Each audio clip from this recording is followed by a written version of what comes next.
በአርሰናል ቤት አጥቂ ሆኖ እያገለገለ የሚገኘውና በህይወት ዘመኑ አጥቂ ሆኖ ተጫውቶ የማያውቀው ሚኬል ሜሪኖ ስለ አርሰናልና ስለ ዘንድሮ ሻምፒዮንስ ሊግ የሚያስበውን ሀሳብ ገልጿል።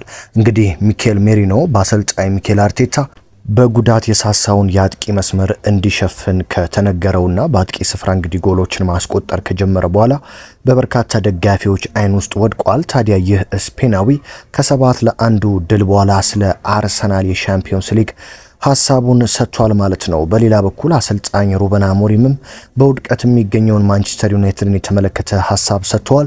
ውድ አድማጭ ተመልካቾች የአብርሃም ፍቅሬ ነኝ። የዕለቱን ወሳኝ ስፖርታዊ ጥንክር ከኔ ጋር ታደምጣላችሁ። የደወል ምልክቷን በመጫን ቤተሰብ መሆን አትርሱ። በቀጥታ ወደ መረጃዎቹ ወስዳችኋለሁ። ሚኬል ሜሪኖ ያለውንም ጉዳይ አሰማችኋለሁ። እስኪ ከማንቸስተር ዩናይትድ እና ከሩበን አሞሪም ሀሳብ እንጀምር። መጀመሪያ ሩበን አሞሪም እንግዲህ ወደ ማንቸስተር ዩናይትድ አሰልጣኝ ኤሪክ ቴን ሃግ ተሰናብተው ከመጡ በኋላ እጅግ በውጤት ማሽቆልቆልና በውጤት ማጣት ውስጥ ይገኛሉ። በማንቸስተር ዩናይትድ ታሪክ እንግዲህ እጅግ አስከፊውን ጅማሬ የጀመሩት እኚህ ፖርቹጋላዊው አሰልጣኝ ሩበን አሞሪም በርካቶች አጫዋታቸው ለዩናይትድ አይሆንም፣ ለፕሪሚየር ሊግ አይሆንም እያሉ እየተቿቸው ይገኛል። ታዲያ የማንቸስተር ዩናይትድ ዋና አሰልጣኝ ሩበን አሞሪም ከጋዜጠኞች ጋር ቆይታ አድርገው ነበረ። ቡድናቸው በውጤት ማጣት ውስጥ የሚገኘው ሩበን አሞሪምም ስለ አጫዋታቸው ጥያቄ ተጠይቋል። በርካታ ደጋፊዎች አጫዋትህን እንድትቀይር ይፈልጋሉ ሲሉ ለሩበን አሞሪም ጠይቀውታል። ሩበን አሞሪም ግን ምንም ቢፈጠር አጫዋቴን አልቀይርም ሲል አቋሙን አሳውቋል። አጫዋታችን ችግር የለበትም የሚሉት እንግዲህ አሰልጣኙ ሌሎች በርካታ ችግሮች አሉብን፣ እሱን ነው መፍታት ያለብን፣ እነሱን ለመፍታት ጥረት እያደረግን ነው ሲሉ ገልጸዋል። አሰልጣኝ ሩበን አሞሪም እንደተናገሩት ከሆነ አጫዋቴ ምንም ችግር የለበትም፣ ይህ ያደግኩበት የምወደውና ስኬታማ ያደረገኝ አጫዋት ነው፣ ስለዚህ ይህንን አጫዋት ቀይራለሁ ብላችሁ እንዳታስቡ ሲሉ ለጋዜጠኞች ተናግረዋል። አክለውም በአጫዋት ዘይቤያቸው የወደፊት ስኬታማነት እንደሚረጋገጥ ተናግረዋል። አጫዋቴ ችግር የለበትም፣ ምንም ቢፈጠር በፍጹም እሱን ስለመቀየር አላስብም ሲሉ እንግዲህ አሰልጣኝ ሩበን አሞሪም ተናግረዋል። ሩበን አሞሪምም እንግዲህ ብቸኛ የቀረን ዋንጫ የኢሮፓ ሊግ ቢሆንም እሱን በማሸነፍ ግን አመታችን አይድንም፣ አመታችን የኪሳራ ነበረ ሲሉ እንግዲህ ተናግረዋል ማለት ነው።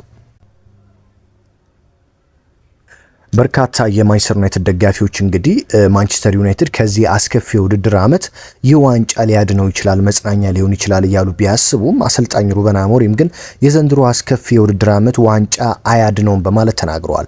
ሰዎች ዩሮፓ ሊግ ዓመታችንን ጥሩ የምናደርግበት ብቸኛ አማራጭ አድርገው ይመለከቱታል ያሉት አሰልጣኙ እኔ ግን በዚህ መልኩ አላየውም ብለዋል።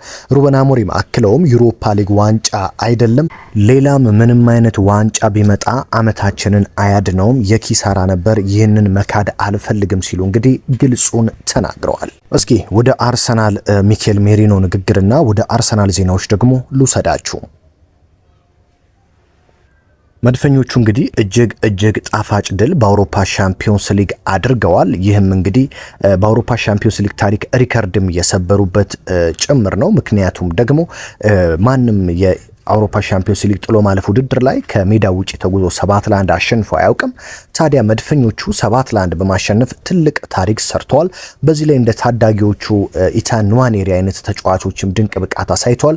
በነገራችን ላይ የመድፈኞቹ የወሩ ምርጥ ተጫዋች ታውቋል። በአሰልጣኝ ሚኬል አርቴታ የሚመሩት አርሰናሎች የወርሃ የካቲት የወሩ ምርጥ ተጫዋቻቸው ይፋ ሲደረግ በዚህ መሰረት የ17 ዓመቱ ተጫዋች ኢታን ንዋኔሪ የአርሰናል የወሩ ምርጥ ተጫዋች ሆኖ መመረጥ ችሏል።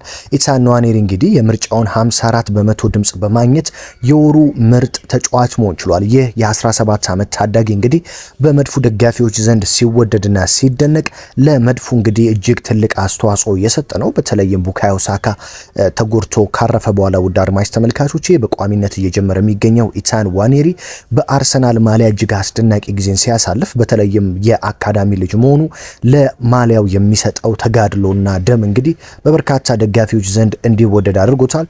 በዚህም የፕሌየር ኦፍ ዘመንዝ እንግዲህ የወሩ ምርጥ ተጫዋች እጩ ሽልማትን ኢታን ንዋኔሪ አሸንፏል ማለት ነው። ስለ ሻምፒዮንስ ሊጉ እንምጣ። የመድፈኞቹ የመሃል ሜዳ ተጫዋች የነበረው በህይወቱ አጥቂ ሆኖ የማያውቀው ሚኬል ሜሪኖ ወደ አጥቂነት ከመጣ በኋላ በሌስተር ሲቲ 2 ግቦችን አስቆጥሮ ነው አጥቂነቱን የጀመረው። ከዛም በኋላ በባለፈው የ7-1 ድል ደግሞ ግብ አስቆጥሯል ሚኬል ሜሪኖ። ታዲያ ከነ ስተርሊንግ በተለየ መልኩ እንግዲህ በአሰልጣኝ ሚኬል አርቴታ ተመራጭ ሆኖ የፊቱን መስመር እየመራ ይገኛል። ታዲያ ምን አለ ከ7-1 ድል በኋላ አላማችን ሻምፒዮንስ ሊጉን ማሸነፍ ነው ብሏል።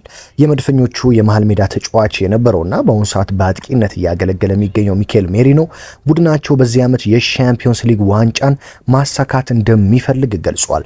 ሻምፒዮንስ ሊግ በውድድሩ የሚሳተፉ ክለቦች ሁሉ የሚመኙት መሆኑን አንስቷል። በነገራችን ላይ አርሰናል ሻምፒዮንስ ሊግ አሸንፎ አያውቅም።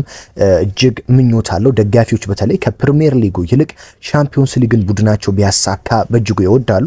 ምክንያቱም በበርካቶች ዘንድ አርሰናል እንግዲህ የሚተቸው የአውሮፓ ሻምፒዮንስ ሊግ የለውም በሚል ነው በበርካቶች ዘንድ የሚነሳው።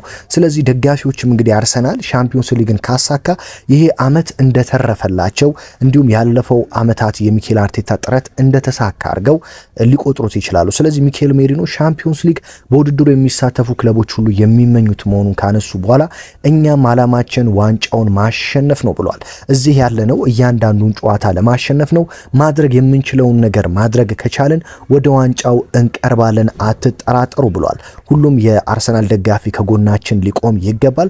ታዲያ እያንዳንዱን ጨዋታ እንደ ፍጻሜ እየተመለከትን ያለንን ከሰጠን እማናሸንፍበት ምንም ምክንያት የለም ሲል ነው እንግዲህ ሚኬል ሜሪኖ የተናገረው። ውድ አድማጭ ተመልካቾቼ በነገራችን ላይ አርሰናል ከ2 ሳምንታት በኋላ ማለትም በፉልሃሙ ጨዋታ ማለት ነው በእንግሊዝ ፕሪሚየር ሊግ ቡካዮ ሳካ እና ጋብሪኤል ማርቲኔሊ ወደ ሜዳ ይመለሳሉ ተብሎ ይጠበቃል። ይህም ታዲያ ለመድፉ እጅግ ጥንካሬን የሚሰጥ እንደሆነ ይጠበቃል። በተለይም በአውሮፓ ሻምፒዮንስ ሊግ ሚኬል ሜሪኖ እንደተናገረው አርቴታም ብለዋል፣ ኦዲጋርድም ራይስም ብለዋል፣ ረጅም ርቀት መጓዝ ይፈልጋሉ። ስለዚህ ይህንን ርቀት ለመጓዝ ቡካዮ ሳካና ማርቲኔሊ ሲመለሱ ለአርሰናል ስብስብ እንግዲህ ሌላ ጥንካሬ ይሰጡታል ተብሎ ይጠበቃል። ስለዚህ አርሰናል በ8 ውስጥ እንግዲህ 4 ውስጥ ማለፍ ሪያል ማድሪድን ቢያገኝም እነ ሳካና ማርቲኔሊ ከተመለሱ ግን ጥንካሬ ሊሰጡት ስለሚችሉ ምናልባትም ተጫዋቾቹና አሰልጣኙ እንዳሰቡት ረጅም ርቀት ሊጓዙ ይችላሉ።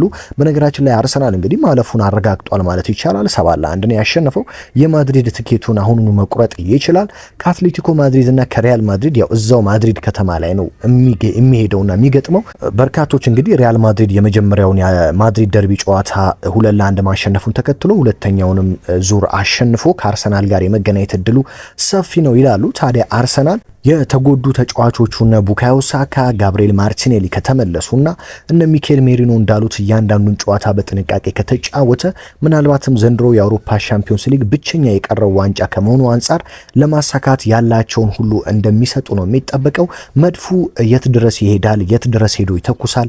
ሪያል ማድሪድ ወይስ አትሌቲኮ ማድሪድ ይገጥሙታል? ከዛስ እሱን እንዴት ይወጣዋል የሚለው የዘንድሮ አጓጊ ጥያቄ ሆኗል ማለት ነው። ውድ አድማጭ ተመልካቾቼ አብርሃም ፍቅሬ ነበርኩ። የዕለቱን ወሳኝ ስፖርታዊ ጥንቅር ማንቸስተር ዩናይትድ እና አርሰናልን የተመለከቱ ወደ እናንተ አደረስኩኝ። ይህ ትክክለኛ የዩቲዩብ ገጼ ነው። በየዕለቱ ወሳኝ ስፖርታዊ ጥንቅሮችን ለማግኘት የደወል ምልክቷን በመጫን ቤተሰብ መሆን አትርሱ። ቪዲዮ ከተመቻችሁ ላይክ አድርጎ ሀሳብ አስተያየታችሁን ኮመንት ላይ አስቀምጡልኝ። በሌላ ስፖርታዊ ጥንቅር እስከምንገናኝ ሰላም ተመኘሁላችሁ።